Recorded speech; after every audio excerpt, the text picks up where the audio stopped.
All right. Good evening. Welcome to the Healthy Indoors After Hours Show. I'm your host, Bob Krell. I'm the founder and publisher of Healthy Indoors Magazine. Thanks for joining us here on a Tuesday night at 7 o'clock your Eastern time. You may be somewhere else, though. In the co-chair position right now is Jay West from Chicagoland. How you doing, buddy? Feeling pretty good. It's been a good day, and I'm really looking forward to the show, Bob. It's going to be rad, as the kids say. Rad. Okay. Yeah, that's what the kids say. So we have two great guests tonight. They're almost in some ways like, I guess, ghosts from my past to some extent. You know, from the indoor air quality industry from a long time ago. Both coming from the West Coast too, so that'll be interesting. So with us tonight are Stacey Champion, coming from Phoenix, Arizona, and Ed Cross coming from somewhere. So Ed, what we didn't establish in the pre-show is where you're located right now. Are you in Honolulu now, or where are you? I'm in an undisclosed location. Nice. He's in witness protection. I am in the witness protection program, kind of in the basement in the bunker here, where it's safe for everybody. Excellent. It's darn glad. Nice to be here with everybody. Thank you. So yeah, so here we are on the Healthy Indoor Show, and I think it's an interesting mix, you know, having Ed and Stacey, because you know, two totally different areas. So Ed has been an attorney, has been an attorney for quite a while. You know, and I met you back in the 90s. We were talking about that in pre-show. And actually, quick sidebar with Ed. Ed was doing a mock deposition at a conference, a mock deposition for a fake mold case in front of. So we were in an audience of probably. Aren't they all fake, Bob? yeah, but at least I wasn't getting paid for this. That's one. what they make things out of. You I mean, have the to put it in a mold. It's not real. I'm kidding, Stacey. How do you can't just make a Jello? So yeah, this is going to degrade at an alarming rate. I love it. Yeah, so you know, so I got, you know, and I fancied myself to be the big hot shit, you know, mold consultant back then, and you know, and I was, you know, doing pretty well with depositions and expert witness testimony, and then I went up in front of this audience, and the illustrious Ed Cross tore me apart in front of a bunch of people. It was great, though. I mean, I was like so impressed with the fact that you knew that much about the indoor environmental industry. Are we allowed to cuss on this show? Yes, we are. This morning I just heard you say the S word. Yeah, we don't. There's certain words we don't say. Well, you didn't point those out to me. So. I'll tell you. So you are allowed to. There's just certain words that you know from the Old George English. Carlin's 7 words? No, Yeah, some of George Carlin's 7 words are still acceptable, but some are not. Constant guesswork. Okay, You know. we're going to run it up the flagpole. We're going to throw the noodles against the wall and see what happens here. Try you know, not to it's- get in trouble. You never know what might happen. So, and then also Stacey Champion. We met in 2003. I do remember where we met. We met in Anaheim at a conference that Susan Valenti was running. Was it 2003? I think so. It was a West Coast conference because that was. You weren't old enough to drink at the time. Aaron Brockovich Aaron Brockovich was there as the keynote. And I was moderating a panel with her that night, and she and I got literally trashed in the bar for 4 hours, and then went on stage in front of 1,000 people. Yeah, that's. And you were there, Ed Cross. I remember you were at that one. I got kicked out of there. Yeah. I introduced her actually. Yeah, that was. I feel like it might have been before then for some reason. Well, it might have been, but we definitely met there. You know, we were. When you remember me. Well, you were there more as a consumer advocate at that point. Yeah, he's giving you context. That's all. Yeah, I'm just trying to get some context. I digress. I started talking about Aaron Brockovich and totally that was a terrible introduction. But anyway, you started as somebody who had indoor environmental issues in your own property, right, and became an advocate. Mm-hmm. And then you became a consultant. Mm-hmm. And then you started a PR business, and now you're. I had that company for 10 years, and I did expert work too. PR. And then, for the what kind of PR do you do? I all kinds of stuff, but I still do a ton of like consumer advocacy and activism stuff. Which is where I see you. I would consider you somewhat of a social justice warrior. Yeah, I am. in Phoenix. You clearly are. You've been fighting the big bad utilities in the Southwest, advocating for people that are getting their power shut off, and that's critical right now, isn't it? I mean, what's going? Tell us about what's going on in Phoenix. I mean, just in the last few weeks, I've been out with a Time magazine photojournalist, the New York Times.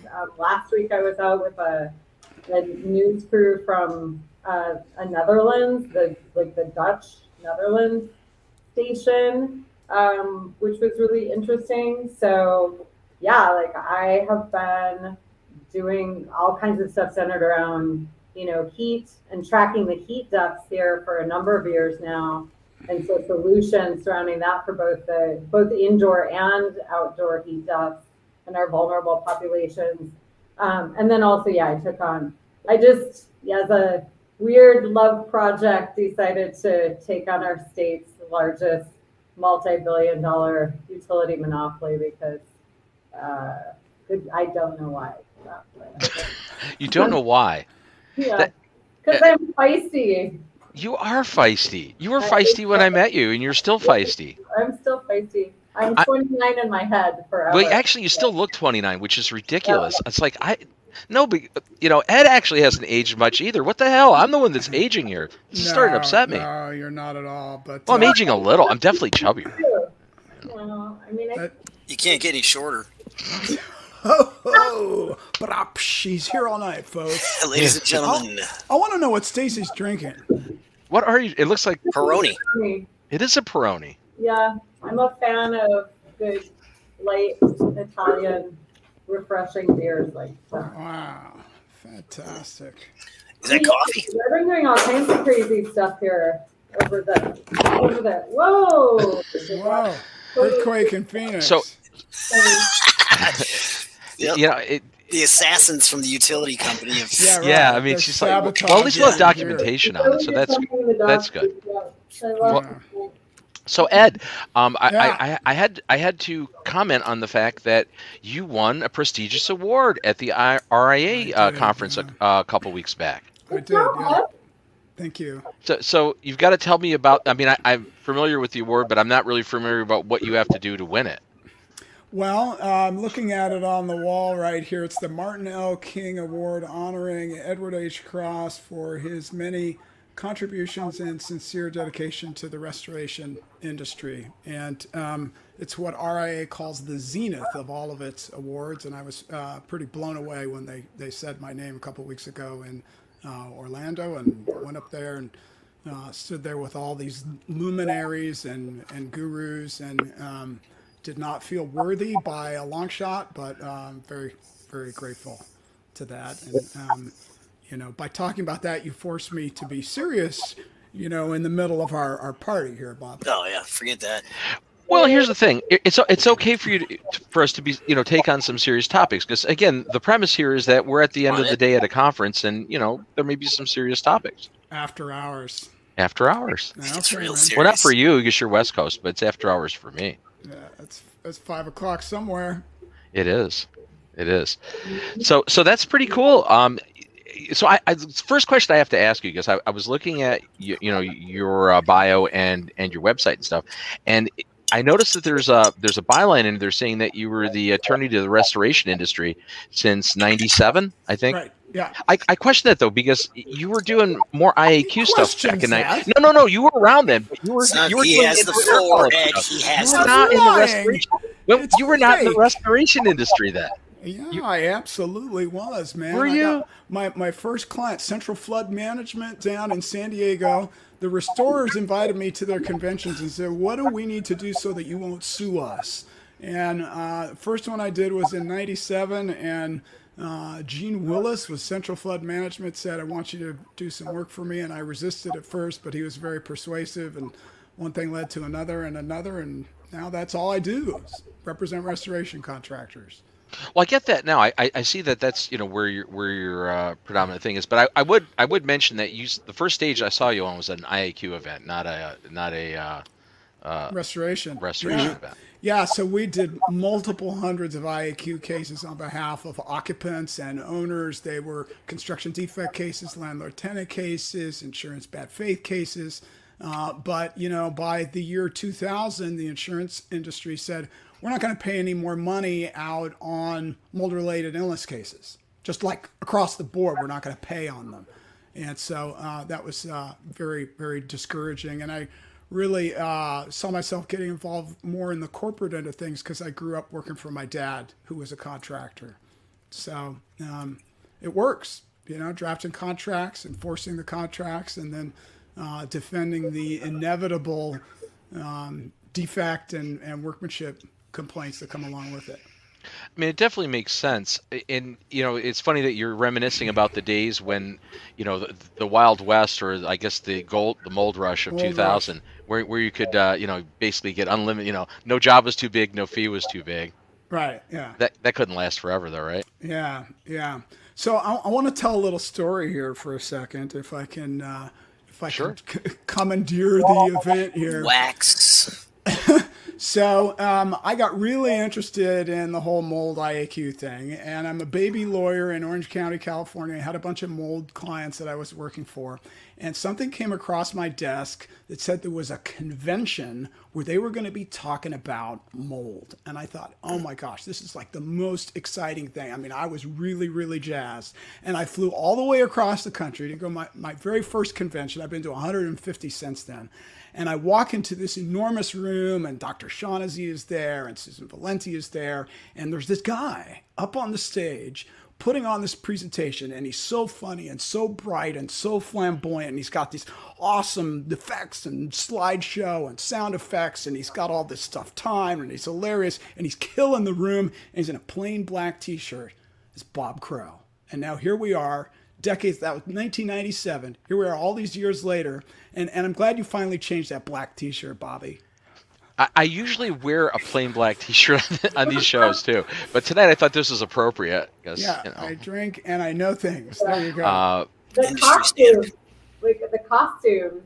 How does anyone ever forget the costumes? Yeah. I did used to wear costumes. It was phenomenal, though. I'd really, love to hear more.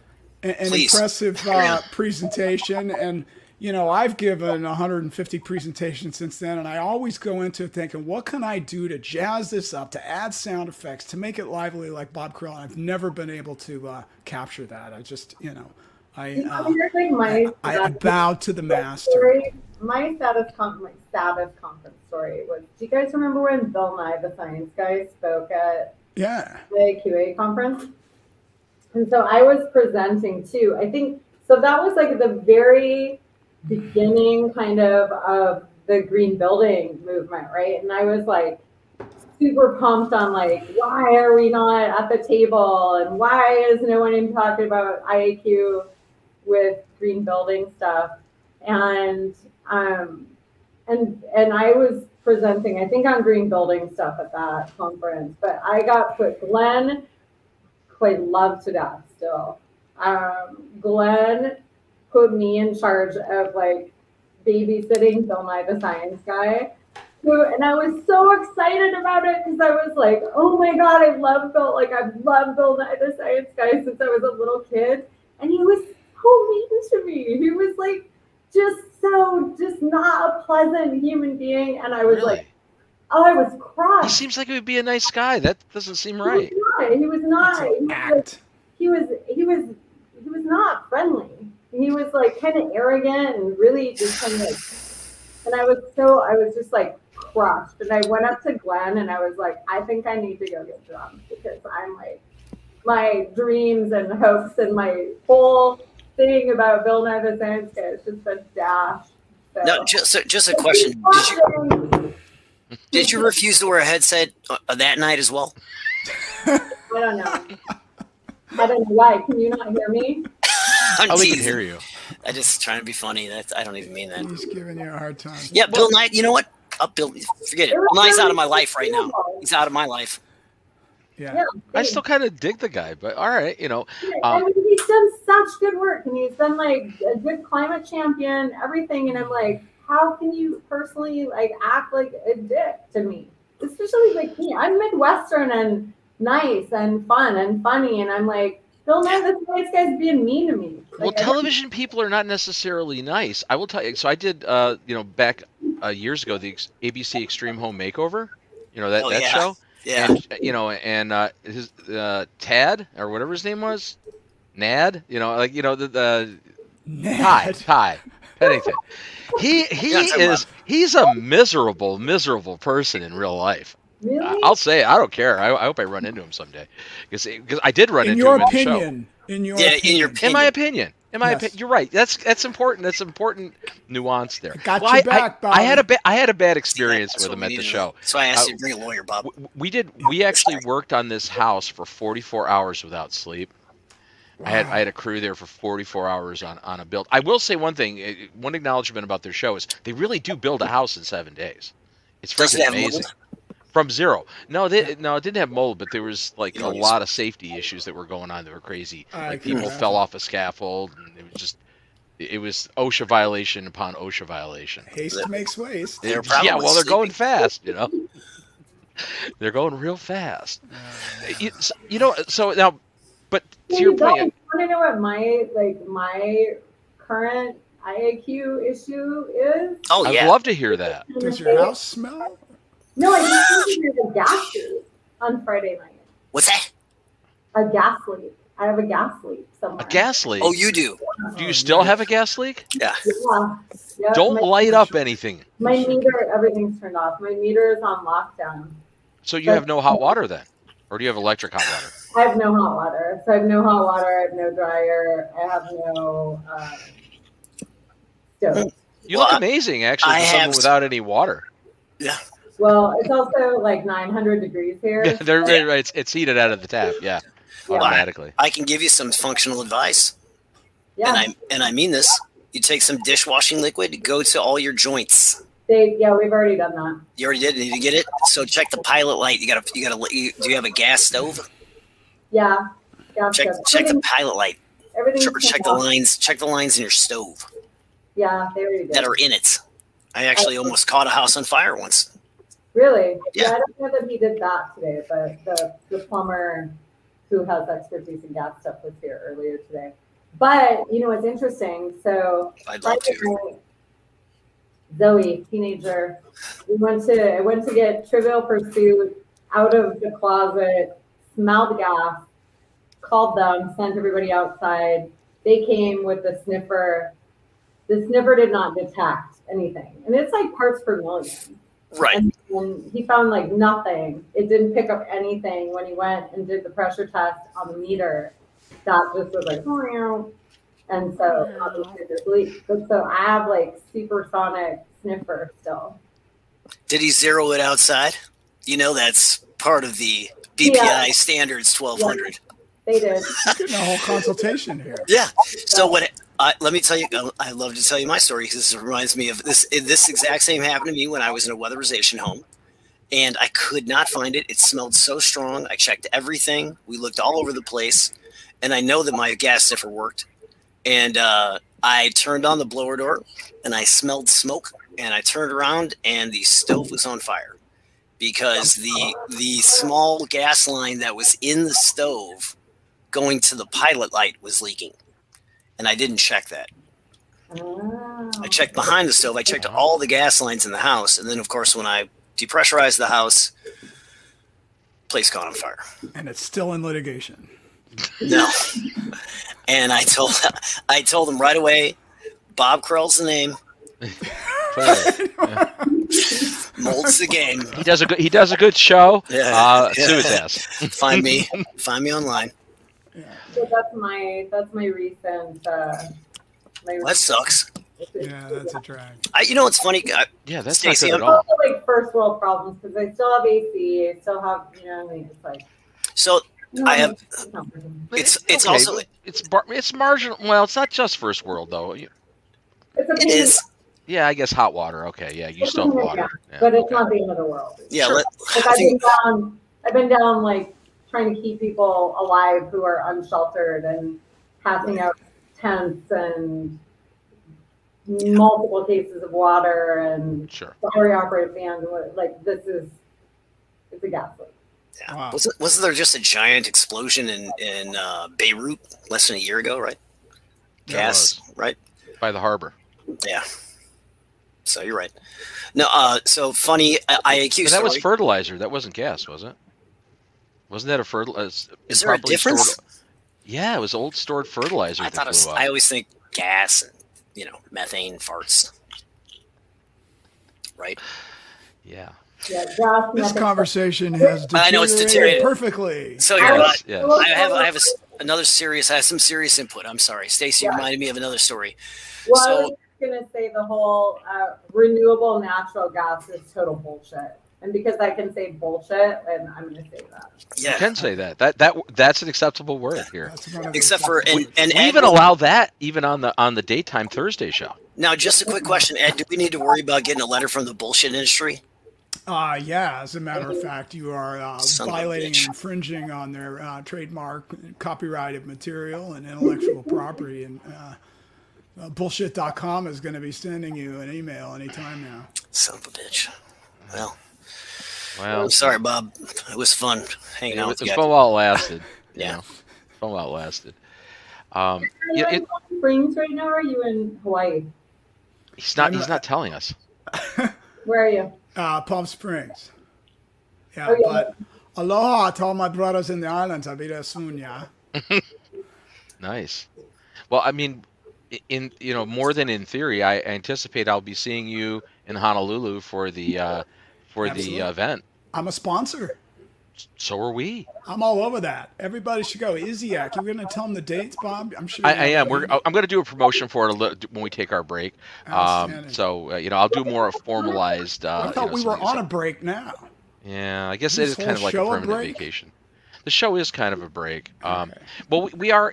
I didn't have the graphic queued yet to go, so sorry. I want to know.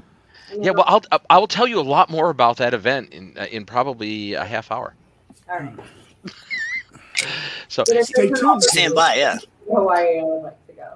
so And I miss you guys, and I miss the industry in a lot of ways. And I mean, I think that there's a lot of crossover to the things that I've been doing all these years that have carried over. But I don't miss wearing a respirator all the time. I will say that. I don't miss wearing a respirator in a tie-back suit. Really, at all. Like, I like that I can wear cute shoes and don't have a respirator line on my face all the time. But I miss I loved it. Like, I loved it. Like, I loved the building science stuff, and I loved being able to like figure out things that nobody else could figure out when people were having health issues. And I don't know, there's a lot that I miss about it. You're a sleuth. Yeah, I mean, it's like, it's like, it's got like weird kind of forensic science stuff, Right. all the building science stuff. Like, I miss it. Well, I mean, I see that too, Stacey. So I still do it. I obviously I'm working on healthy indoors and doing that, and that's, I would say it's my primary focus. But I'm still in the industry. I still do consulting work. God, I'm still involved with commercial air duct cleaning. I have one federal client that we've had for 27 years. That still like 2 or 3 months a year, I'll find myself in the Washington D.C. area, at 2 a.m, looking at big ductwork systems in laboratories. So Well, like you can't get away. when the plumber was here, I was like, okay, here's my theory. I'm like, I have like walked outside and walked the house, and I got a ladder, and I looked at the roof, and I'm like, I know that, the gas dryer used to be here. So like, I think like the Southwest gas guy didn't necessarily check like where to cap that line. So that's an easy fix. And he's looking at me like, what the hell? And I was like, I used to do this stuff. So like, really, but I miss it, and I miss the people, too. So You can still be with us virtually. yeah, I mean, you see how that works. That's like holding hands with gloves on. yeah. Yeah. I mean, it really. Safety first, Ed. Right? Safety first. You know, though, you do get used to it, right? You get used to wearing respirators. Now, Ed, I got to ask you, Ed, you know, as an attorney, did you find yourself having to go out and suit up to go investigate places that relate pertaining to cases? I did not so much? hundreds of investigations. I went through the AEE program. I earned the certification as a certified indoor air quality consultant, and I got sick of having to pay all my good buddies in the IAQ industry tens of millions of thousands of dollars to do all this mold sampling. So I went out and started doing my own kind of pre-test to figure out which cases I was going to spend the money on having an IEP come out on. And so I have my aerosol, and I contacted Eric out there in Phoenix, and I did viable sampling. You're dating yourself now. Okay. Yeah, but that's who I started with too. Yeah, yeah. I did all that stuff and came up with some really jacked up results. Did it wrong a bunch of times, and you know, sticking air hoses inside walls, and it was really something. And the insurance industry is darn glad that I've stopped doing that. Probably for a few reasons. Right. Well, you know, I always question, you know, people getting outside of, you know, their core expertise, but I will say, like I said, you know, earlier in the show, being deposed by you was really troubling because you were the first attorney that I ever ran into that even understood at all what I do. So that made it very challenging to sit there and be cross-examined by you, you know, and have somebody ask me questions that actually crossed by cross. I got crossed by cross. Back to the bullshit industry, that is. Yeah, but it was a challenge. I got to say, you know, it's like, I mean, Susan's there on the moderation side, but she, you know, that was her event years ago, and you know, she said, "Oh, you want to go up and, you know, we're going to do mock deposition, and, you know, Ed can take care of you." And I was really full of myself back then. I really thought that I knew my stuff. And I'm like, yeah, I'm good. And you did. Yeah, I'm good. Yeah, but you know what? You got me to unravel a little, and that was good. Making friends and influencing people. No, but that's what. Like you're the type of attorney that I would want on my side. You know, deposing the other side. I have made a couple of PhD environmental industrial hygienist people actually cry when they're under oath, like visible tears. Okay, were these big name people you made cry, or just like, you know, kind of lower tier second? How can you be sure their eyelids weren't sweating? Yeah, that's possible. Maybe that was it, Jay. Mine do that all the time.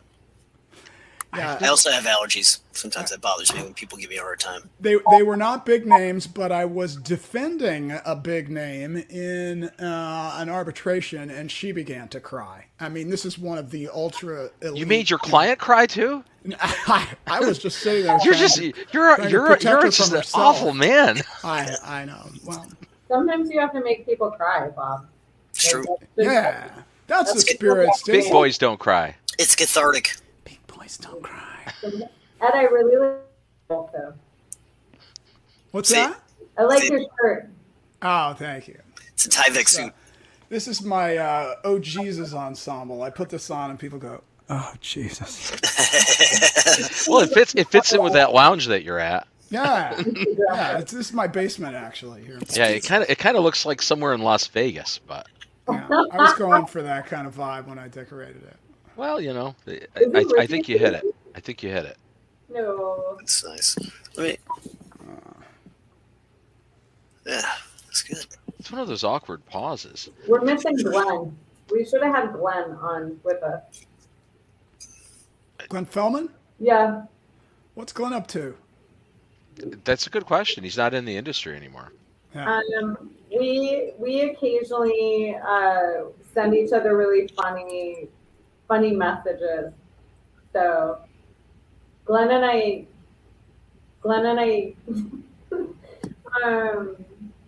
she's not sure if she wants to reveal this publicly.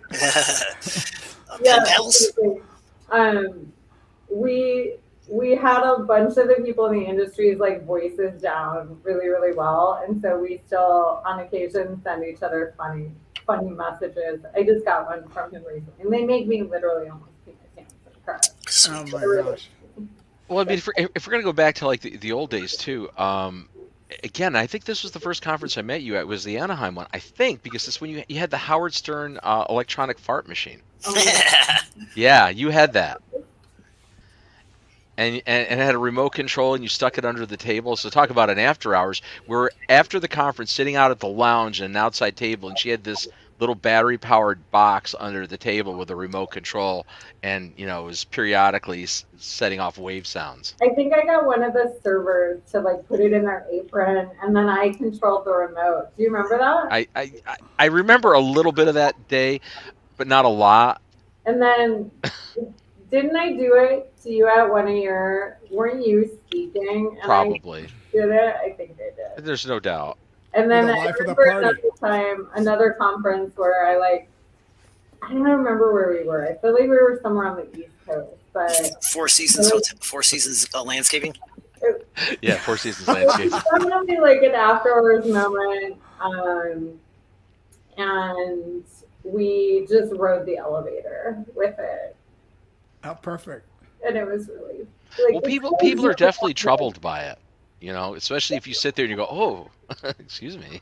it is like so juvenile, but it is like such like good clean humor. It's just so really It's pure humor, It is. I mean, like, if you don't think like fart noises are funny, I think like you are probably. Then you need to grow up. You need to grow up. That might be one of the wisest statements, You the most take intellectual yourself statements I've ever heard. seriously, though. Like everybody takes, well, pick any industry. Like, oh my god, especially attorneys, right? They're so serious.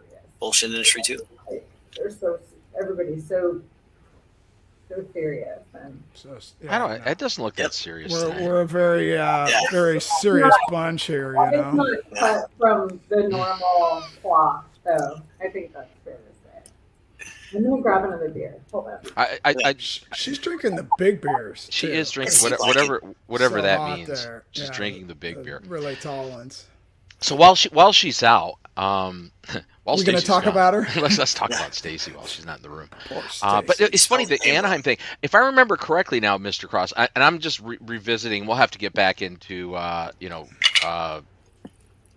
maybe more stuff that's germane to or what we should be talking about. But you and I sat in a conference. It might have been that one. It might have been somewhere else down in Texas, and there was some prominent presenter up there, and you and I were really giving that individual a very hard time because that person was spewing some nonsense, and we both knew better. And I won't go any further because it's kind of a sacred cow. Was that one of the big names? It was one of the big names. Okay. Were we talking about EFIS systems? We were talking about what went down at Dripping Springs with the Melinda Ballard case. Okay. All right. Pretty Well, that epic. person Tell us was as much as you can. the person was on a stage in front of like 800 to 900 people, Right. not really recanting the facts as they occurred. Yeah. And I felt compelled to actually raise my hand and up. say things, and you kind of did too. And we were on the side, if I remember correctly, and I think really, It's right before we got arrested. I don't remember getting arrested. Yeah. Well, you'd had a few that night. Arrests? Yeah. No drinks. Sorry, I'm thinking something else. So let's talk about the elephant in the room as far as what's going on here in this country. Well, there's a couple elephants in the room. I mean, the COVID thing. I mean, I'm in New York. New York, is fairly high vaccination rate. I don't believe their numbers. I said this in the last show when they were saying, "Oh, we're 70% vaccinated." I find that hard to believe, but we're higher vaccinated than some areas, and it seems like New York's not really having a big resurgence, but some areas are, and certainly like someone that we've had on our show, Barun Agarwal from India. He's in New Delhi, and he's just saying how terrible things are there. It's just really, this is far from over globally. So my question here, posed to you guys, what do you think the fall looks like? Are we going to have a resurgence here? Stacey?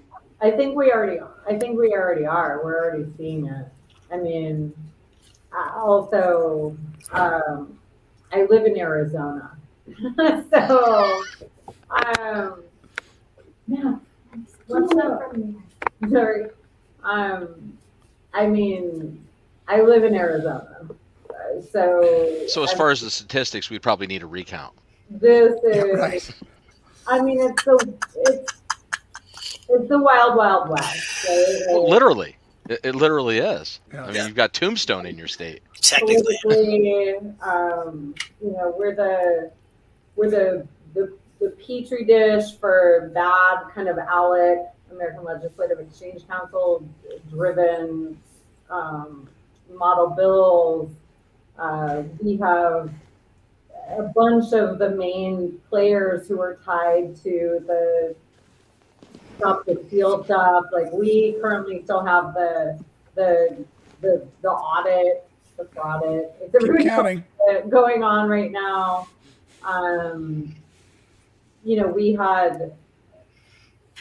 I don't think we're out of it. You have a large number of people who literally don't believe in science. So, enough said. They call it opinion. Definitely not out of the woods. Sheriff Joe Arpaio. Yeah.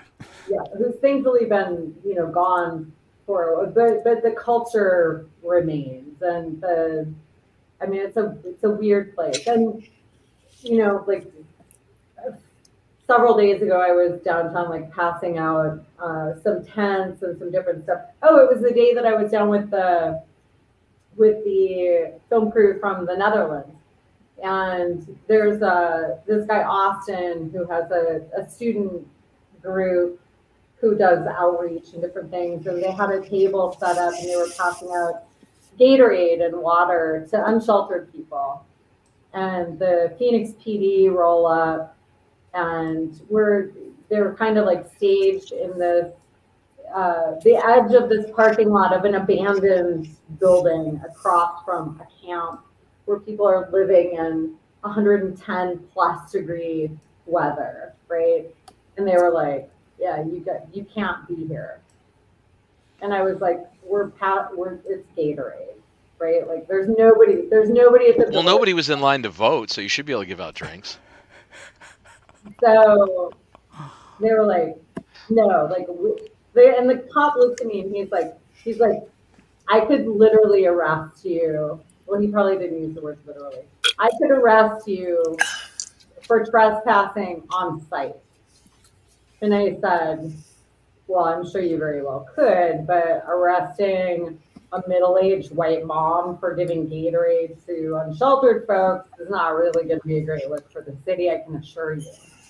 So do you want to That's your PR side, too. Do you want to just let us move across the street?" And they were like, "Yes, you have to move."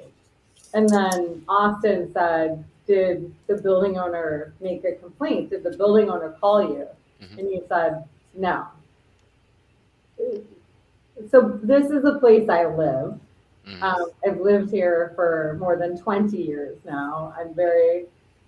I've had lots of coming to Jesus moments about this place. And you have this like really, kind of sane urban core. And I shouldn't say sane, that's not fair.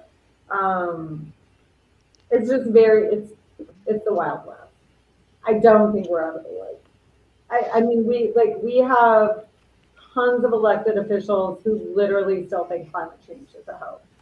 So there you go. Well, I mean, I think we have people in this industry that think that, which amazes me that people that do scientific work, right? If you're a consultant, there's guys that didn't. There are guys that argue what the cause of it is. Well, I've heard that. Not that it's a hoax, just that that's not caused by carbon. You know what? You can have that debate, and you can have the debate. And I have. And what that's how I know what the action should be, what the remedial action should be. I think that's the only debate is what action should be taken. Well, I think that's the debate. That's it, right? And so whether it's like arguing over gravity. I mean, gravity exists, but what do we do about gravity? Well, and I think COVID and climate change, right? It's like it's both relevant, right? Like we're at a point where And I say this all the time. I'm like, I don't really care if you believe like aliens in sequin pantsuits cause climate change, or you think. And I feel the same way about like COVID, right? Like and especially like as somebody who literally wore a respirator every day, all day for 8 years, and then people are crying about wearing masks. I'm like, Yeah, and you were wearing a P100, a real mask. Yeah, big, big person mask. Yep. Right. But it's that same. I don't know. I think the bigger question is, when did we as a country stop believing in science? I think that's the question. Well, I don't think it's the whole. I think that there's I think the problem that we have is that there's a minority of people who have a bigger mouth than the rest of the people. I think we still are statistically, majority of us do believe in science. It's just that the bigger, more powerful minority. Well, I shouldn't say bigger minority. It's kind of the bigger mouths are with the minority of people that you're talking about. But I completely agree with you. I just don't think I don't believe it. I think we saw it. We saw it. If you believe in the presidential election, you saw it. If you don't, you're probably the same person that doesn't believe in global warming and no use talking to you anyway. You're probably not watching us, so. Well, don't automatically draw that line. Well, I mean, they could. I don't even know what you're doing. I think you better not do it, whatever it is. What did that say? Attorney at Cross. I had to write it backwards, so. I'm smart and not smart. I don't know. I mean, I think it's like, I mean, there were people here who held protests and rallies over masks. I mean, like, of course we're not going to get past this quickly. But if you read, historically, back in the Spanish flu in 1918, there were protests in major cities. Like San Francisco had 10,000 people protesting wearing masks in 1918. This is not new. This is not new territory for us. But that's part of the problem. It's like none of it is new. But I don't feel like we are willing to learn from our mistakes and not keep. God, I am a lightweight, you guys. No, you're right, though. No, you're making sense. Keep going. We don't learn from our mistakes, and we keep repeating bad history. Yep. Over and over and over and over. Well, that's human nature, though, isn't it? No, it's U.S. is the worst. Well, the whole world does that. Do you guys remember, like, when all the news broke about, like, kids in cages and all that stuff was going on, right? Yep, like, last year. And we have, no, it wasn't last year. It was maybe Vietnam. Before that. No. I don't know. I'm trying to help. That's really helpful. So there was a documentary film that I worked on that I did the PR for. It was called Bisbee 17. And it was about the Bisbee deportation. So Bisbee is this very small mining town in kind of a rural southeast. I'm trying to remember. I think it's southeast Arizona. Beautiful place. I love it. It's a great town. Is that by Jerome? No, it's no. Jerome. Okay, because that's another quirky place. Jerome is north. North, right? It is north. Yeah. Okay. South of Tucson. But so Phelps Dodge owned Bisbee. It was a mining town, and so just over 100 years ago, the Wobblies came in to try to organize the mine workers, who were mainly Eastern European immigrants and Mexican immigrants. Okay, for safer working conditions, and the sheriff, his name was Sheriff Wheeler. He would have been like Arpaio, right, of this day and age, but this is just over 100 years ago.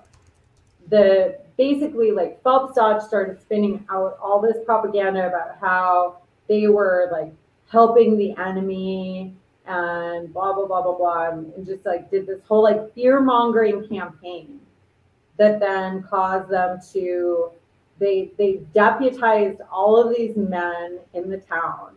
They went out on this one morning in July with guns and rounded up not just So they had a posse. not just all the striking miners, but the sympathizers in the town. They rounded them up at gunpoint, and they marched them to the train station where they put all these people on cattle cars with no food and no water, and basically deported them to New Mexico and told them if they ever tried to come back to town, they would kill them. And so like the timing of when this film came out and with what was going on currently is so, I mean, history repeating itself like over and over and over and over, right? And it's like you have these big corporate interests. You have, you know, this massive divide in equity here, right? And disparities. And none of it has changed, and we just choose to not. And if you even ask like tons of people from Arizona, they don't even know this happened. And they actually used Jerome as a test before they did this in Bisbee, not mining. Okay. So there's been an ongoing track record of doing this. Yeah. Yeah. My point being that. Yeah, I mean, you did have a point, right? I'm not trying to cut you off. I mean, it was over 100 years ago, and like my point being, like we make the choices to not learn and correct from our mistakes. Yeah. Okay. Or is it that because our education system has been hobbled on purpose so that we don't learn? This sounds like an awful liberal show. Maybe. I don't know. What's the difference in this? Why is that liberal? No, like, I'm just messing. Like, aren't we peddling some? Are we peddling some? No. I don't disagree. I don't disagree with your point. I really don't. You know what I mean? Like people should have like safe places to work, right? Yeah. You know, it's like I think that's a reasonable expectation. Unless you're a cop. Just kidding. That's a joke. It's a dangerous. Trying to break it up. Just trying to break it up. So I've got a question from the audience. I want to take because they're starting to stack up here. So I got one for Ed actually, and this is like totally not what we were just speaking about, but I'm going to throw it in here anyway. How do we get restaurant owners to do IAQ monitoring? And this is coming from Timothy. Any thoughts? Well, I think I would probably pursue that on a local level and, speak to your city council or somebody there if you've got concerns about something that's happening in a local establishment, particularly if you've got, evidence that they're not following the CDC guidelines. I heard that a mask mandate just kicked in LA again this week. And so, you got to make a lot of noise. And back to the political point you guys were making a little while ago, so often in politics, unfortunately, it's the loudest voice in the room that wins.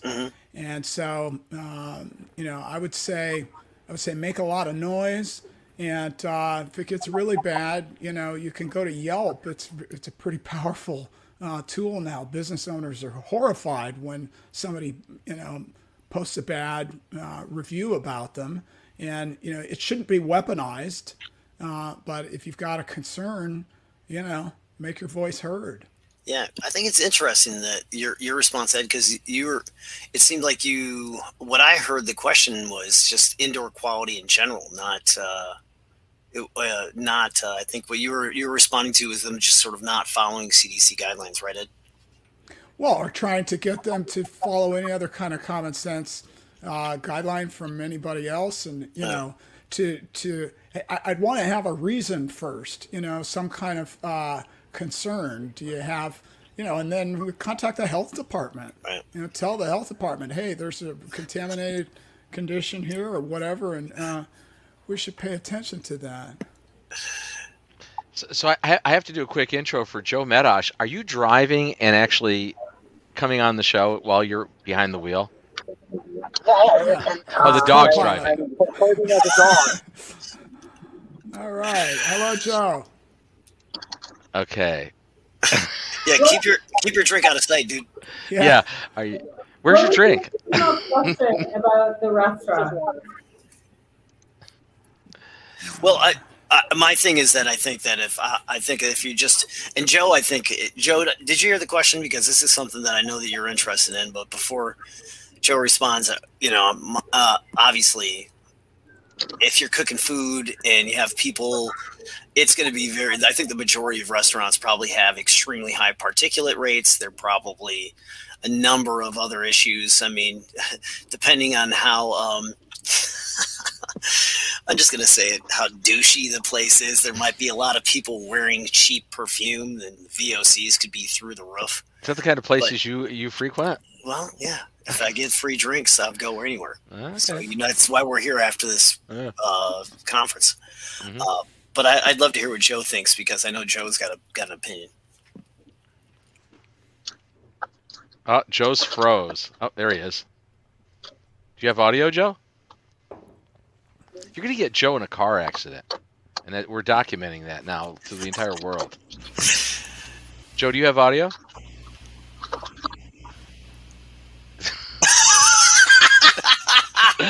Yeah, I think on that note, I'm not sure exactly how we... What was the original question? The original question was, how can we get restaurant owners to do IAQ monitoring? And again, it was a generic IAQ question. Right. I don't think it was specific to COVID, the way it was worded. And I would say, Timothy, pop it up in the chat if you have a follow-up to that, and we'll entertain it. Hey, so I'm going to take this opportunity to actually do a plug for the conference that we were talking about here, right? So coming up in Honolulu, this November 9th through 11th, okay, is the Healthy Buildings America 2021 conference. It's called Bridging the Gap Between Research and Practice, and it is obviously part of the ISIAC, the International Society for Indoor Air Quality and Climate's one of their two flagship events. They do Healthy Buildings and they do Indoor Air, and these are events they do periodically around the globe. So this one is being hosted in Hawaii by CIRI, which is the Cleaning Industry Research Institute. So they're sponsoring it. We're actually a sponsoring organization for that as well. Healthy Indoors is. So is Ed, right? Yeah. So absolutely. So Ed's actually a sponsor of that as well.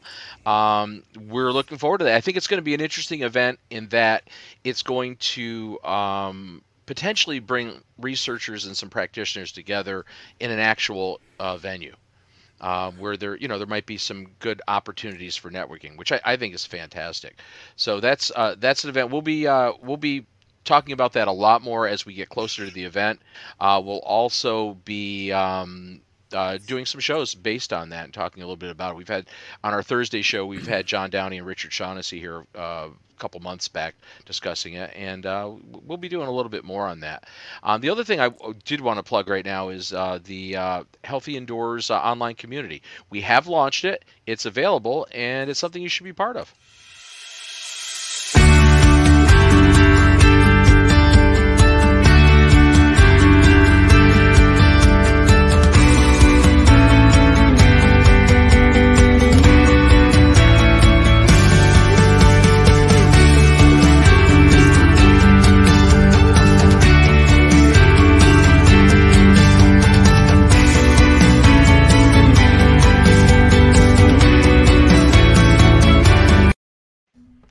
It was kind of an abrupt ending, wasn't it? Ed's going and getting all my royalty-free songs and just copying them quickly because they're very easy licks. That's why David Lee Roth used to play with his back to the audience. Yeah. David Lee Roth didn't play guitar. Very Yeah, he rarely. did for Ice Cream Man. He did. Yeah, So. okay, rarely he played guitar. Anyway, He played the Dave Sickle. I meant Eddie Van Halen. You know what I meant. Ah, I actually, no, I took you at face value, which was probably the first mistake. Really? Well, I guess it's the perfect time to say I accept this invitation from Healthy Indoor Magazine to be the first over 45-year-old scholar to be brought to this fantastic conference in Hawaii. It's been a big honor for me. So thank you all so much. Right, Stacey?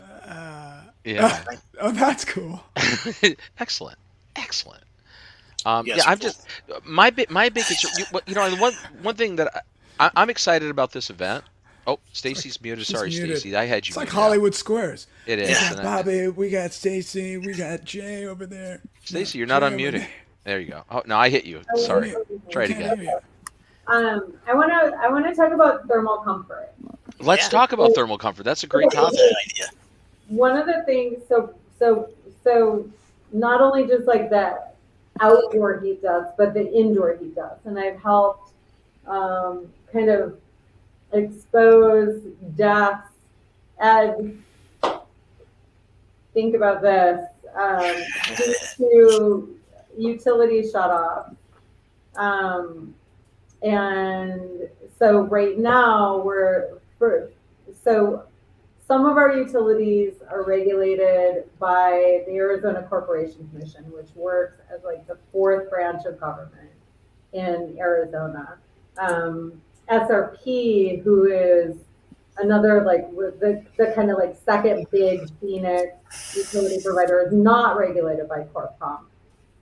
And so in 2019, there was the news broke of this woman, Stephanie Pullman, whose AC had been shut off on a 107-degree day. She actually died in 2018, but the death was outed in 2019.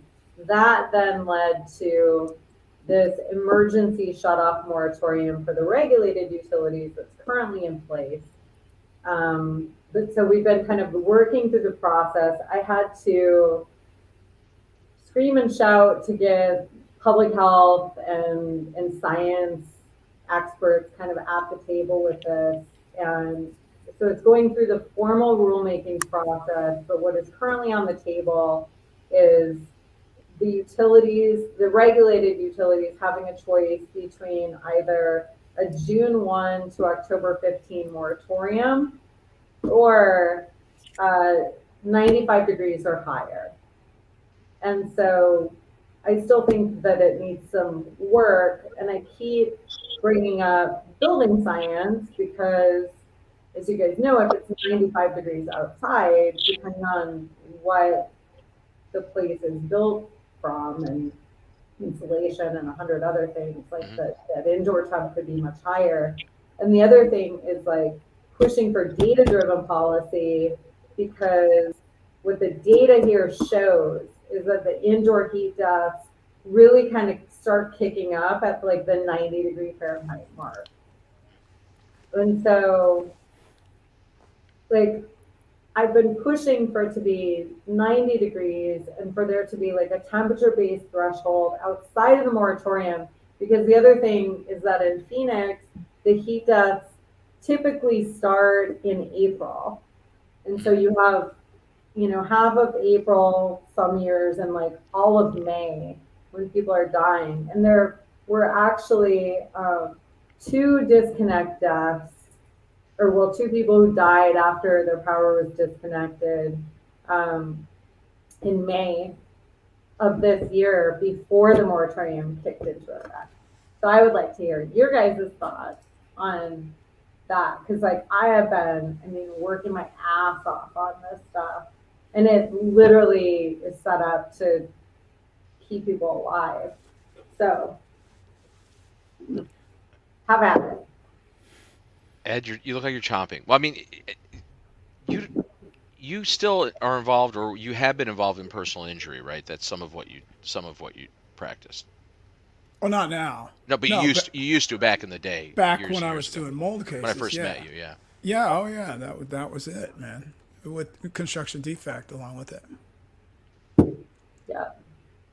and they're like the big main utility, the one who I directly took on. I mean, there are um, several families, including Stephanie Pullman, the woman who died. Like the minute her family was bought off, like they went radio silent. So they went from telling me that they wanted to make sure that nobody else's mom died to, and I get it. They signed the paperwork. Like I get it. It happened. Yeah. I mean, so here's the thing. I'll just interject a little bit. Yeah, I think there's there's got to be safety nets in place for these circumstances, because there are certainly many people that are, you know, they're in compromised positions, and obviously having a utility shut off in the middle of a heat wave, if you're somebody that, actually almost anybody could suffer heat stroke, but certainly somebody that is in those segments of older or some form of, medical compromise are going to put themselves in a lot more jeopardy. So that's uh, is that something that's in place in a lot of the, because we've got heat waves everywhere, right? I mean, even the Northwest is full of heat waves. I mean, I'm seeing Rich Corsi's post from Portland hitting 108 degrees last Higher, week. It's higher, insanity. That's higher. insane. I mean, Portland, 108 degrees. Yeah, in It's not Kansas, normal. tons of people. Yeah. Washington State, a lot of people. Yeah. So I mean, the weather is getting more extreme, but like as far as like this industry, right? There should be. Um, I mean, I think that there needs to be kind of a better crossover tying, climate and public health stuff into the conversation. So I have a question for Ed. Ed, how hard legally, and you can be as detailed as you like, would it be to prove that someone was responsible for the death of someone because they, like an organization, I won't say any names, but an organization was responsible for killing someone? Is that feasible? I mean, have they done it? Has it been done? Is there principle or precedent? I haven't heard about that being done, but there's been some gigantic lawsuits against the public utilities, like, for example, for the wildfires that we had out here in California, billions of dollars of settlements paid. And one thing that people don't realize about a lot of bodily injury or wrongful death types of cases is that in civil court, the name of the standard for causation is medical certainty. But it doesn't mean medical certainty. What it means is a probability. And so the only burden of proof that you have in court is to show that the defendant was a substantial factor in causing the injury or the death that occurred.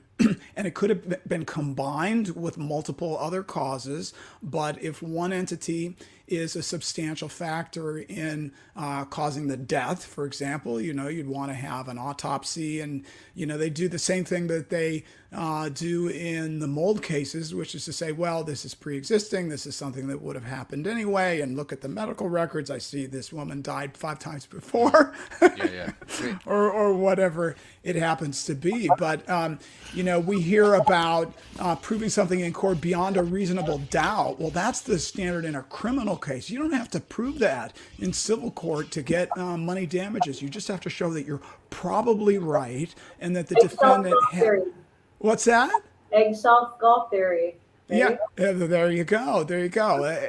Eggshell skull theory says that you take a plaintiff as you find them. So if somebody has an unusually severe injury as a result of a trauma that's actually somewhat light, that wouldn't have caused such a severe injury in other people, you're still responsible for the full severity of the injury. And it comes from an old case in England from like 900 years ago where somebody suffered a very mild blow to the head, but had a serious brain injury as a result of it because they had a very thin skull. They call it the thin skull doctrine or the eggshell skull doctrine. Well, naturally, we see this a lot in IAQ cases because you've got somebody who has hypersensitivity or they're severely allergic to mold, and those are the types of cases that are stronger because of it. So, on TV, we hear a lot about, going to court and proving something beyond a reasonable doubt. That's the standard in a criminal case. You don't need to have that level of proof in a civil case. And if somebody who is otherwise of reasonably good health dies unexpectedly, and you get an autopsy that says that the cause was heat related, and I don't know how to prove that, how a coroner could go about establishing that, but that would be something strong legally. And of course, if the deceased were a wage earner, that would something that would be a lot more appealing to get lawyers behind it. I don't do that kind of work. I'm not looking for that kind of work. This isn't a commercial. Just saying. No, we gotta do that. But but you are involved. So you've been involved fairly heavily. I remember you started a LinkedIn discussion group almost when I started the Healthy Indoors discussion group back in maybe 2012. It's not that active now, right? But that was when you were heading down that path. Right. Yeah. With Restoration Industry Defense Alliance. Was that what it was called? Yeah, Restoration Industry Defense Alliance. And that was to get restorers to band together to pool resources to fight off the patent infringement litigation that was going on regarding the use of heat in buildings. And then RIA took the reins from there and raised money and took on that fight. And then the plaintiff in that case sued a number of big companies and was ultimately defeated. So that was the end of that. But that was a very bloody chapter in the history of the remediation industry. Yeah, that was serious because basically somebody came up with what was maybe a protocol that was being used a lot and called it proprietary, right? Something to that effect. Well, I simplified it. That's what the position that we took in fighting those cases, and we said, no, you don't own heat any more than I own oxygen. And things went totally berserk. I mean, there was this blitz of lawsuits that got filed all over the place, and my phone was ringing off the hook. People were crying out for help.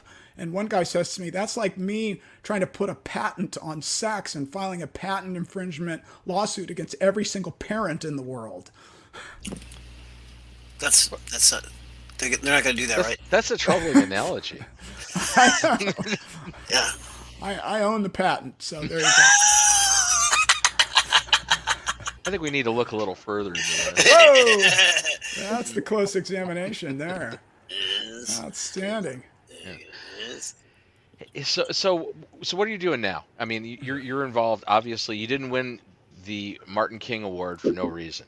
I mean, and obviously you've spent many years, working in that restoration industry and with RIA. Tell us a little bit about some of the things that you're involved with right now. I am proud to be restoration advocate for the Restoration Industry Association. As some of our viewers hopefully know, the RIA formed an advocacy group a couple of years ago to help level the playing field. And kind of the essence of it is to try to get insurance companies to pay a fair price to clean, remediate, and restore buildings. And the insurance industry got very organized, formed a bunch of coalitions with other companies like third-party administrators and independent consultants to really slash a lot of restoration invoices. They had Monday morning quarterbacks who come in and say, your scope is wrong, you used the wrong equipment, your price is too high, //////. And we take great exception to that. Somebody comes in, they haven't interviewed the first responders, they haven't collected all the information. Sometimes these consultants tend to be extremely biased.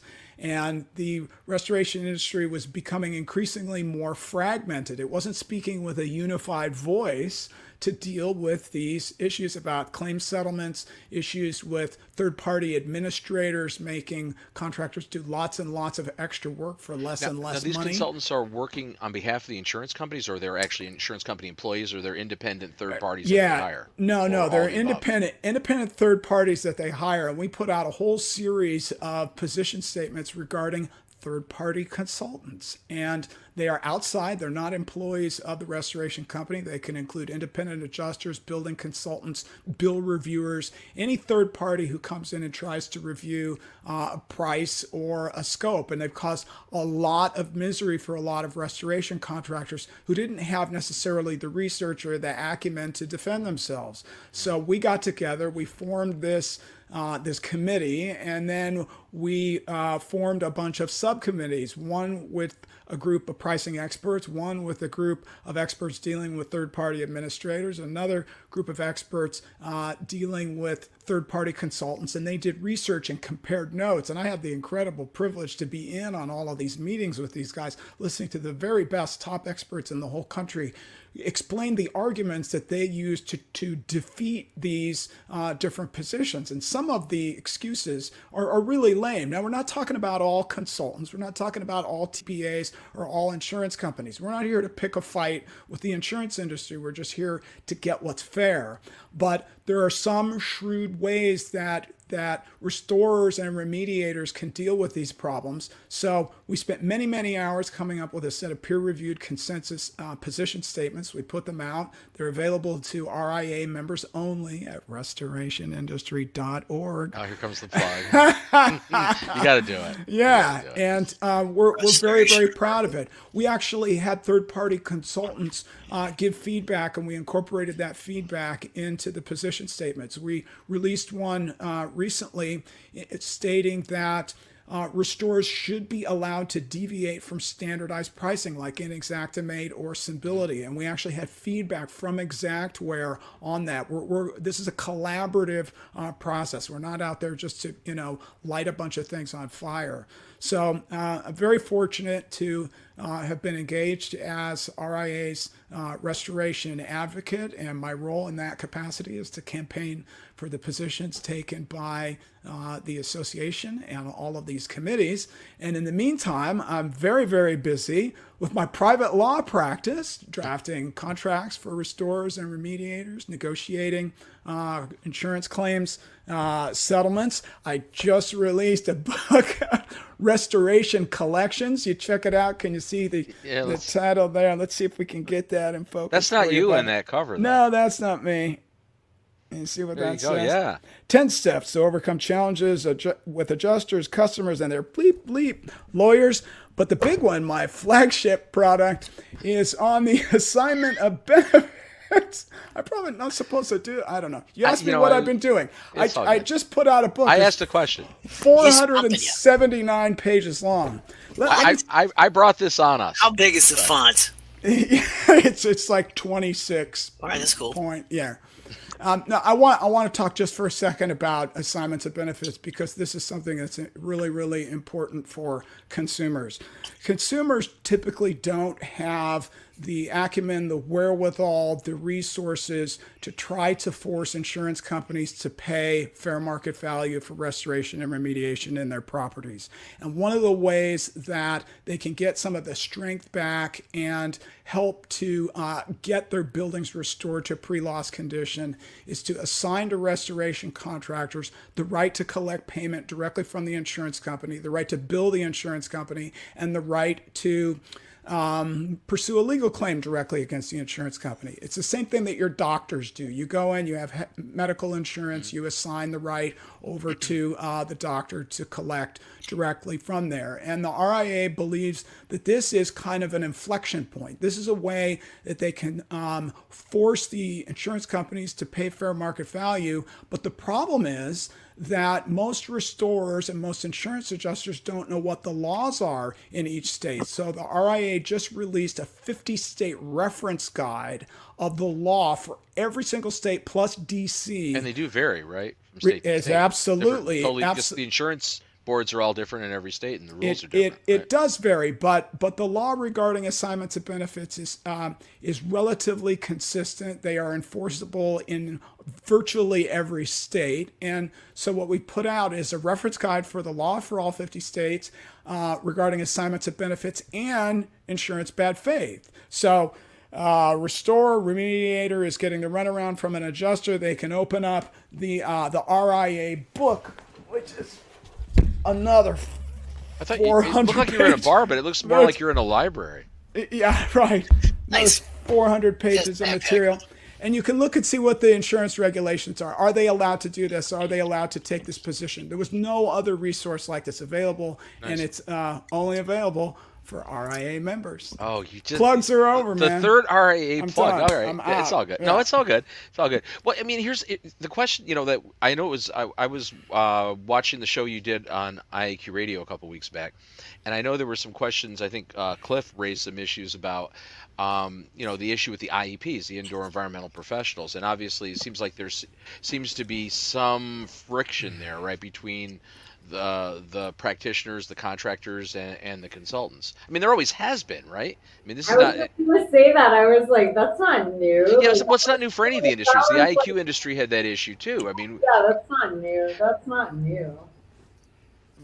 but is there something I'm missing here in the restoration industry where this is like now more pronounced based on this assignment of claims or assignment of benefits and some of the stuff that's going on? Is it really the consultants are really battling more? Well, you're talking about the consultants that are working on behalf of the insurance company, because there's also consultants that work on behalf of the insured.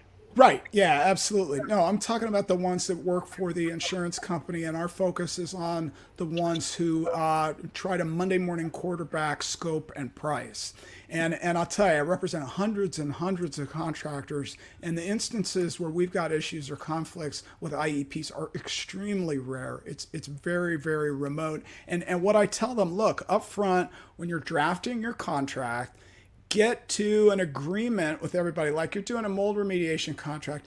Figure out what the success criteria is going to be ahead of time. All right, put into your contract what the standard is going to be, because obviously we have some people who look at a contract that says mold remediation and their dictionary says remediation means removal, and then they get the remediation done and there's one cladosporium spore there and they cry breach of contract. So we need to have an education, we need to have a discussion about that sort of thing.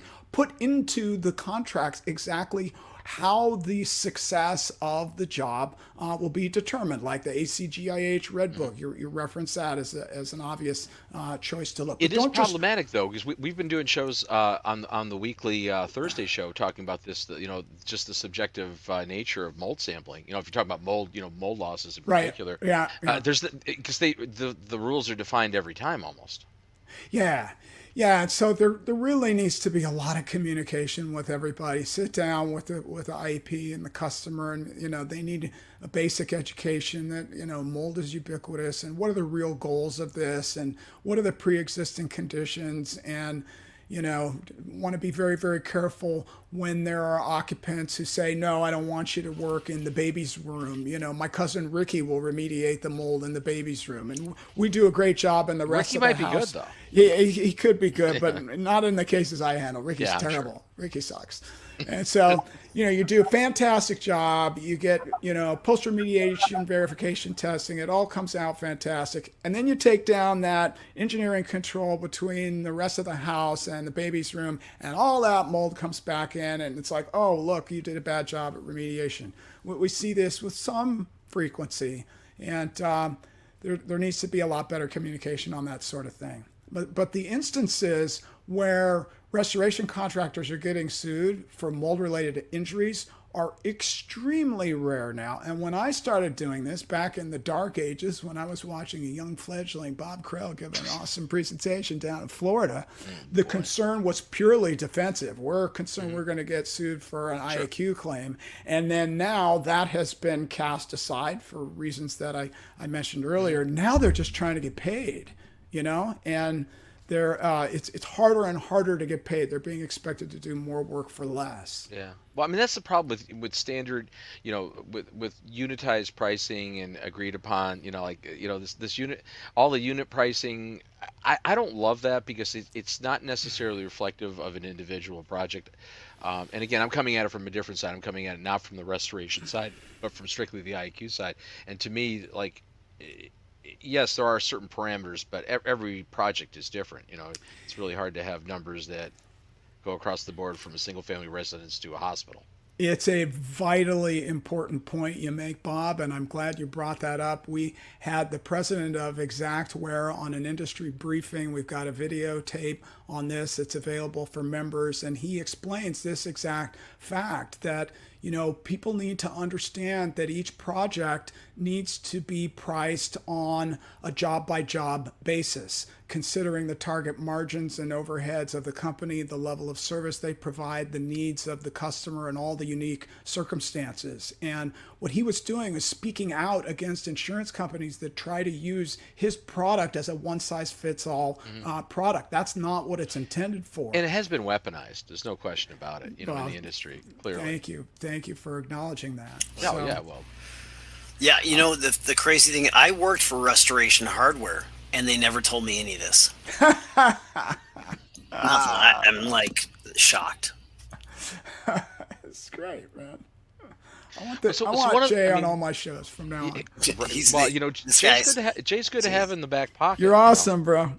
It's awful lot like the Brady Bunch. So we're getting toward the bewitching hour. I have to go eat dinner at some point. Although I could probably live off my body fat for like the next month or two. It's okay. Jay will take over from here. Jay could take over from here. I don't even want to tell you. Suzanne runs the show. We all know that. Susan's there somewhere. She's in the background handling chat and that kind of stuff. So what I'd like to do is give both our guests Stacey and Ed a chance to just do a final closing thoughts. I mean, I know we meandered, and that's what we do on this show. This is a meander show. That's why they let me on. Yeah, and that's the thing. Like, if you really want to see more of a structured interview show, come on Thursday. But this is once a month. We kind of just let it loose here. So, Stacey, closing thoughts. Yeah. You're going first. Ladies first. No, I know that's. I want to go first. All right. So, Ed, you want to go first?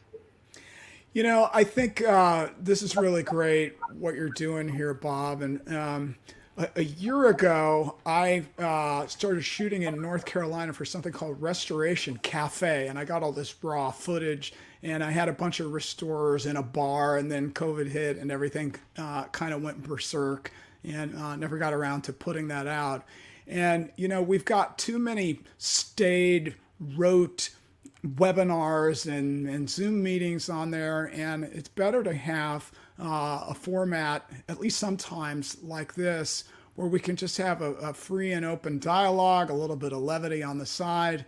So I really support what you're doing. Thank you very much for having me on here. It's been a blast. It's been a lot of fun, and got to poke fun at some people who had it coming. We got close to that political edge. We were starting to we always do a little get into politics there. I stayed clear of that. For the record, everything's politics. I kept my mouth shut. I was uncharacteristically politically correct here.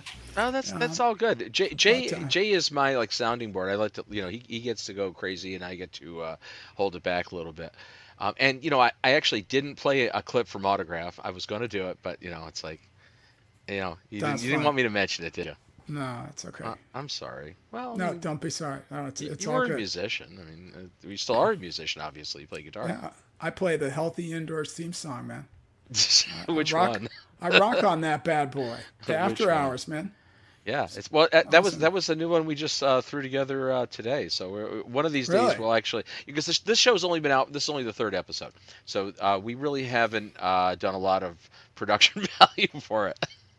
No, I think it's great. You don't want it to be too produced or too polished. No, I mean, but it needs to be a little bit gritty. That's why I'm coming to you today from the basement here.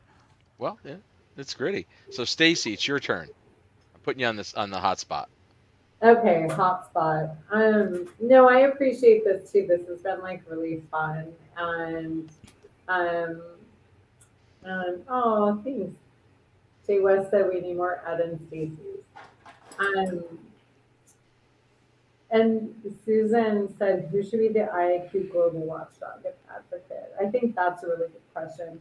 I think that there's still, it's so interesting to me because I think there's still like a big disconnect in the synergy that is indoor air and environmental quality, right? And all these different pieces and all the different crossover points and it's been interesting for me to take all of my kind of lived experience and work to utilize it for good and to help other people. And I feel like personally, every experience, like even this gas leak situation, right? Like now I'm learning about that, and then I can use that to help somebody else who's going through it. I think that there still needs to be a lot more cohesion within the industries than there is right now.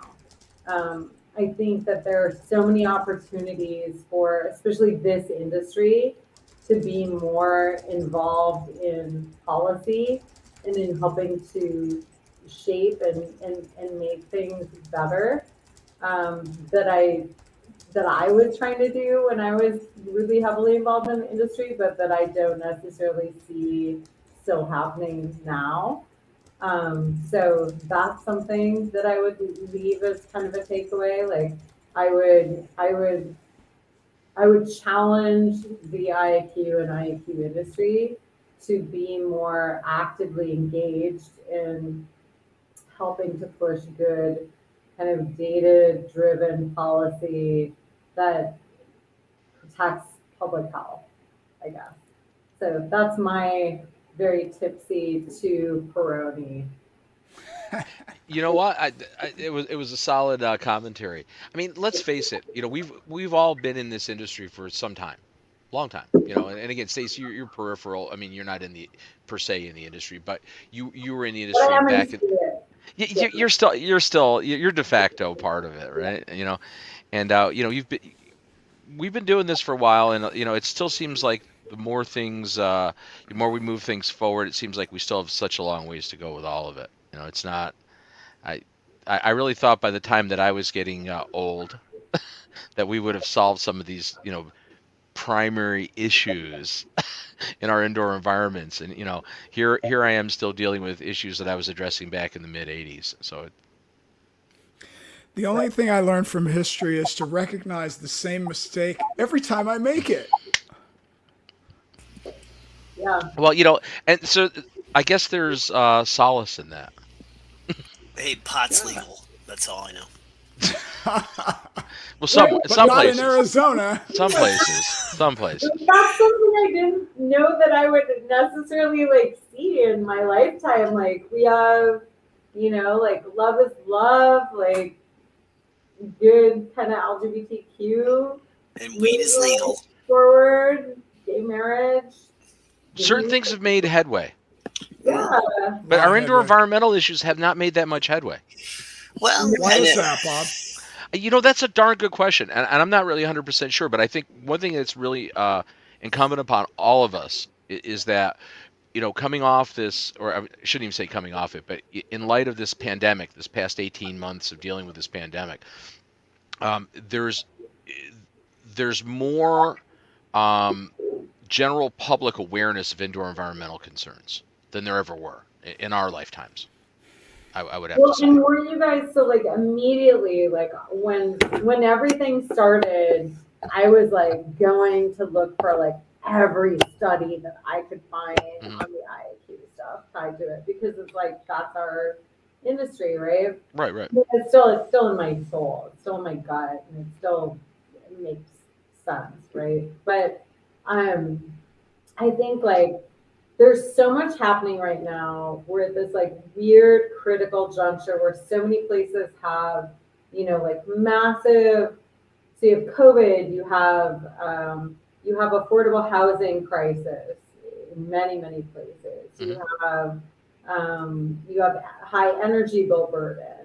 You have, you know, like all of these things that are creating kind of this like perfect storm, but then you also have, you know, this amazing kind of like unchecked technology of like us being able to like 3D print homes. And, you know, like some of these other things that are just like, That's crazy, right? Like crazy amazing that we haven't even like scratched the surface on. Right. Like all this potential. No, Good. but we need to use it. I guess the point I was trying to make there is that I think it's important that we take this opportunity collectively as an industry, or industries, you know, all the various silos that are in this indoor environmental and building performance and sustainability arenas. I mean, there's a whole bunch of them, but they're all interconnected, right? It's all about the built environment and people's healthiness in those environments. But we need to drive the point home now, because you have this short attention span, you know, public awareness, and I think there's this opportunity to make substantial improvement if we actually drive it forward. It's up to you, Bob. It's up to me. Yeah, I'm trying. You know what? I'm trying. You are. In the words of Yoda, though, there is no try. Do or do not. There's only do. That's my thing, man. Like we need more people. Like actually, we need less talking and more doing. Yeah, I would agree. Like, Not I'm tonight. good at talking. The real community so slowly. You have academia studying everything. Like, oh, we need another study. Like, no, we just need to throw a bunch of down spaghetti at the wall and like see what sticks and like get shit done. Yeah, like that's what we need to do. Like, I totally agree. Done. I totally agree. That's why, you know, I'm going to throw my pitch in. That's why I've been working with Air Advice for Homes, because what we do is we support HVAC guys who are in houses every day. We give them a diagnostic piece of equipment and a result, or I'm sorry, a test result, a report that gives them basically a script to talk to human beings about IAQ.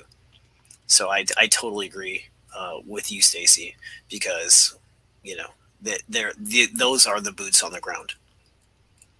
Yeah, I mean, it's critical that anyway we do need to drive the topic forward.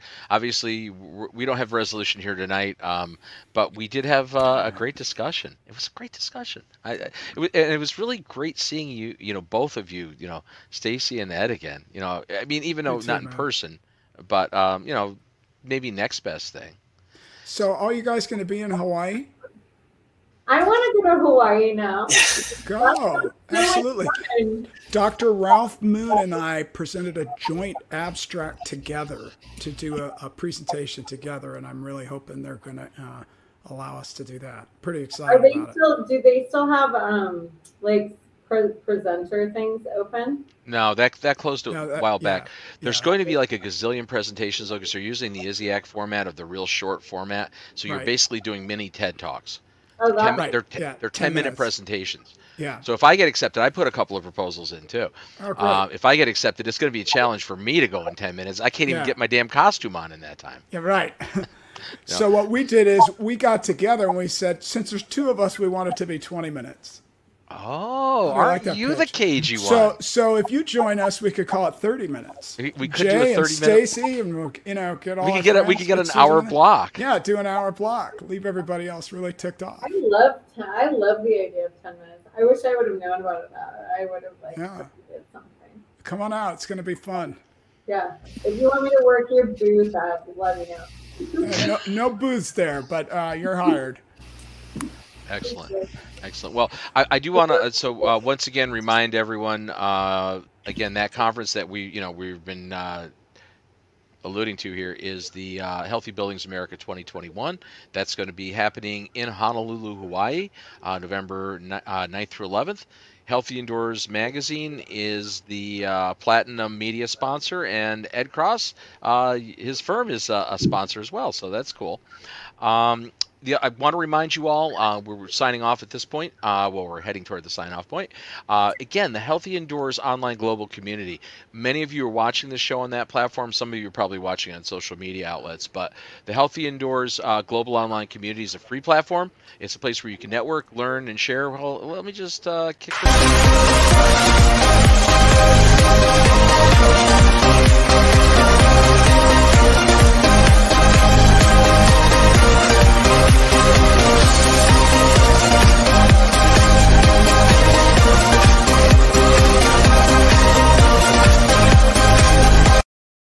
It's like a freaking dance party.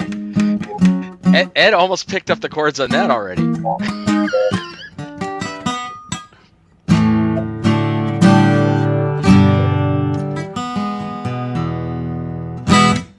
I'm here on the Bob Krell Show. Yeah. You know, I've never brought my guitar on the show. I probably should do that. You should. Let's jam. We'll do it like we could. a I'm live probably. jam thing. You know, I'm not a great guitarist. I never was a great keyboardist. I'm kind of a vocalist, but I'm not even a great vocalist. Why don't you have like a? Maybe you should schedule a special jam show. We should do that for real. Like, Yeah. I don't know if I can bring a guitar out there though, because I'm gonna, you know, probably bring in too much other stuff. That's better. Thank I you. got a Marshall stack in this room right behind me. Do you really? I got a Marshall mini stack over here, Eddie, Oh, do you? and you know it. Yeah, That'll work. like you know it does. Wow. Everybody's rockers. But we need Ed to play drums. Everybody, we got enough guitar players. We need a drummer. Yeah, I got the drum set in the garage. Drums Yeah, you are still where play they drums, don't you? belong. Well, Or no? kind of, sort of, yeah. I mean, after so many decades, Yeah, I did a big show. We you're not pulling a performed. Bill Ward on us, are you? We performed a parody of the rock opera Tommy by The Who. We did 18 songs, and I smashed my drum set into a million pieces at the end of it. How about Nice. Keith And Moon? That's Nice. on. Yeah. Yeah. You literally Okay. smashed a drum set up? Yeah, hopefully. Yeah, I threw the drums all over the stage. I did a Keith Moon thing, and the whole thing is on Vimeo and all. I've got to find that. Send me that link. Yeah, Well, that was it's a hoot. fantastic. All right. Well, I guess you know, it's time to bid adieu. So thanks so very much, Ed, Stacey. Thanks for joining us tonight. Thank you, This was a guys. great Thank you. time. Thank you. Great time. Yeah. And Jay too. Thank you for being here. I'm dying. No, and you, Jay Beth. thank you. Okay, cool. By the way, I'm 6 feet tall in real life. Just so you know. I don't know if I believe that because I've seen you in real life, and I don't believe you are 6 foot. I am not a good judge, you know, at my diminutive stature. I'm tiny but mighty, so always. Can I just have my chance? And 29 in my head forever. Yeah, there you go. Yeah. Keep that All right. youthful spirit. Thank you, guys. All right. Thanks so Thank you, very guys. much. We'll see you guys again this week. Just so you know, Thursday, 1 to 2 p.m. Eastern Time, we have the Healthy Indoors live show. Our guest this week is Graham Marsh. We'll be talking about probiotic cleaners and chemicals. That's going to be a cool event. We're back here again in August with the Healthy Indoors live show. We haven't even publicized the date yet, but we will have that up there shortly. And next Monday on the Healthy Indoors online global community, we have Iziak's new show that we just started producing, the second episode of Indoor Environments Global Research to Action. It's a joint venture with Iziak and the IEQGA, the Indoor Environmental Quality Global Alliance. Don Weeks and I co-host that show. That'll be aired here on the community, 11 a.m. Eastern Daylight Time on Monday. So we'll see you soon. Thanks so very much, and have a great one.